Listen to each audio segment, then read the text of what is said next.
This is Sam Allardyce's 9th club. You've read all this stuff probably yourself, listener. His first appearance since 2021 when he was in charge of West Brom, and the final day of the season saw him go down with them with a 3-1 defeat at, funnily enough, Leeds. How about that? Now, there's 4 games to go. Maybe he needs to win one. He's got Man City this weekend. Not happening.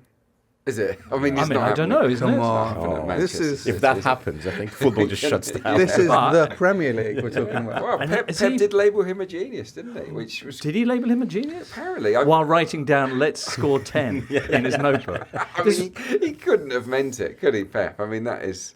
Pep with compliments is one of the scariest things. Well, no, Pep after City's game in midweek was praising Warnock. He was praising Hodgson. He was praising Allardyce, and I think that's good. You know, it's pure LMA. Very nice. Well, this following Allardyce's own remarks in his press conference that in terms of depth of knowledge, I'm up there with Guardiola, Klopp and Arteta. I believe that the quote where he says, I'm as good as, is basically a slight misappropriation of those words. He says in depth of knowledge, and Guardiola agreed afterwards that he deserves that. Well, I think it's been mentioned before, back when analytics were not really a thing, Big Sam basically used that to maximize his chances. And I think this is where this whole thing of getting it launched also comes from. I mean, there's other theories behind it, but, he used to say West Ham teams really very much went long. And as we saw in his previous stint at West Brom, it was a bit of a disaster. But there was one time when going long really, really worked. 5-2 away to Chelsea. Yeah, I remember it. Yeah. Tuchel didn't know what to do with it.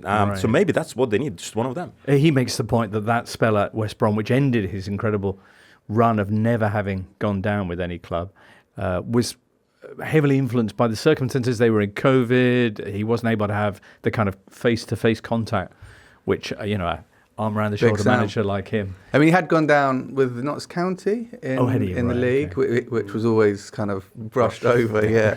But I sympathise with him in the sense that he has had a pretty amazing career. As Sasha says, was a real innovator.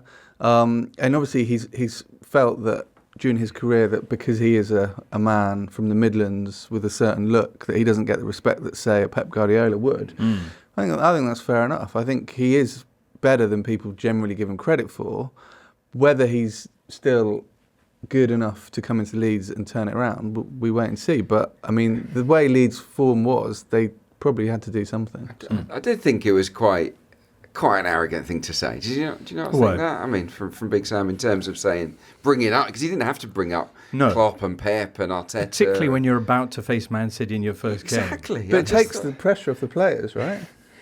I don't know. But also I think maybe this is him just setting a bit of a contrast to Javi Gracia. I mean, Javi Gracia was he looked very civil, very nice, and you could see also him after the latest defeat kind of sort of shrinking into himself, I think, because he kind of feels responsible. Big Sam comes in big, brash, trying to lift everyone. Maybe at this stage that's what's needed. And I think, the whole managerial bounce, I mean, this whole thing, the league's turning into a bit of a basketball at the moment, but maybe this is what it is. Drag them, okay, maybe they'll lose at City, but maybe against Newcastle they might be stubborn and they might go long and they might get one chance. And it's in 4 games. I mean, he's not going to achieve a tactical revolution, is he? Well, he's playing, as you say, Newcastle, whose fans don't like him because he was there. He's playing West Ham, whose fans don't like him because he's there. And he's playing Spurs, who... Yeah, what a run of fixtures. So Spurs is the last game of the season. They're at home for that one. Prior to that, they're at West Ham. Before that, as you say, Newcastle, and then, first of all, Man City. Now, immediately, Adrian, you say, no way. No, I worked on the game last night, Man City against West Ham, and it was just a matter of time. I know it was goalless at half-time, but it was just a matter of time before they cut loose. And then, I just give them zero chance of getting anything in that game. And the others?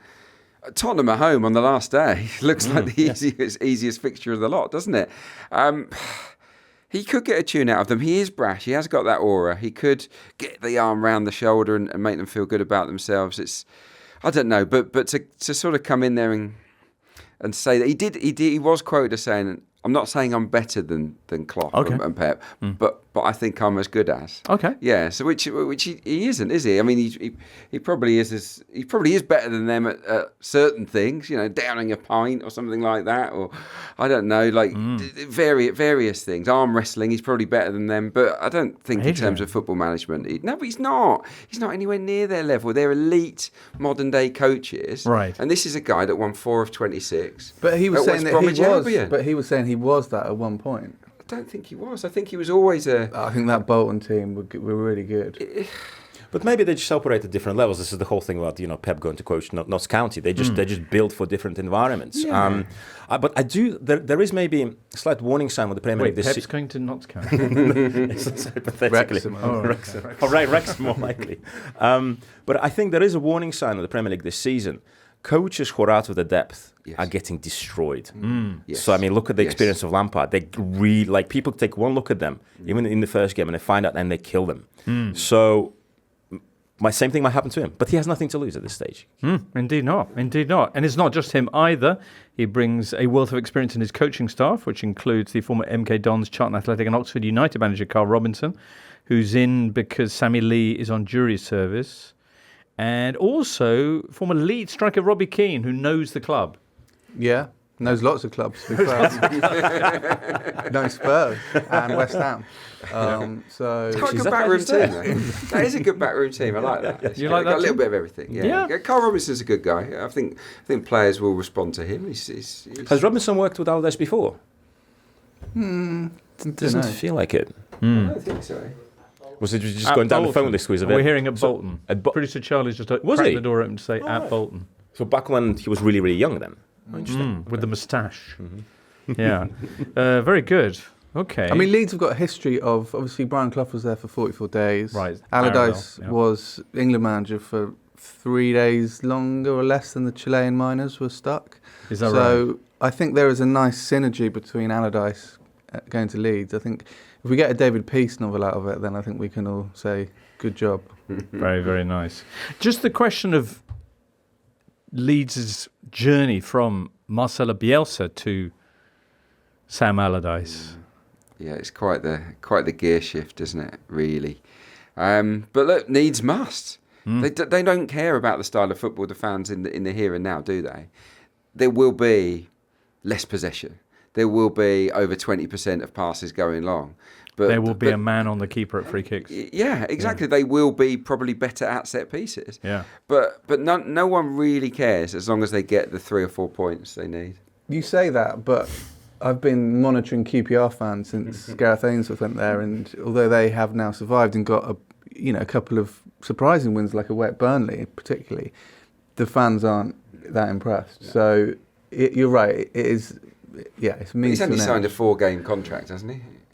So far, yes. Can he be underwhelmed in 4 games? If you're a Chelsea fan, maybe. Yeah. But the bottom line is, it's a terrific twist. It's a brilliant storyline. I love it. Yeah. The episode of Premier League years about this season should be in the IMAX. Like literally world premiere, red carpet. Yeah, because post-COVID, all the clubs were saying that they were a little bit skint compared to previous years, and money was in shorter supply, and all the talk was that managers were going to be given longer because clubs no longer wanted to pay off the managers. Yeah, of course. At that time, that was the thing. Managers were getting more time, and how quickly times change. Yeah, the hire and fire thing is definitely a fashion. Yeah, in the Premier League right now, isn't it? It's not something I can remember. That's 15 and counting, and you wouldn't rule out us getting to 16 or beyond. Hello there. If you've enjoyed this video, why not subscribe to this channel? The Totally Football Show podcast is available 3 times a week, bringing you all the football news you could reasonably be expected to care about. We've got views, we've got stats, we've got analysis, we've got some of the best football writers around, and the whole thing is absolutely free. So have a listen on Spotify or Apple Podcasts or all the usual places by clicking on the link below.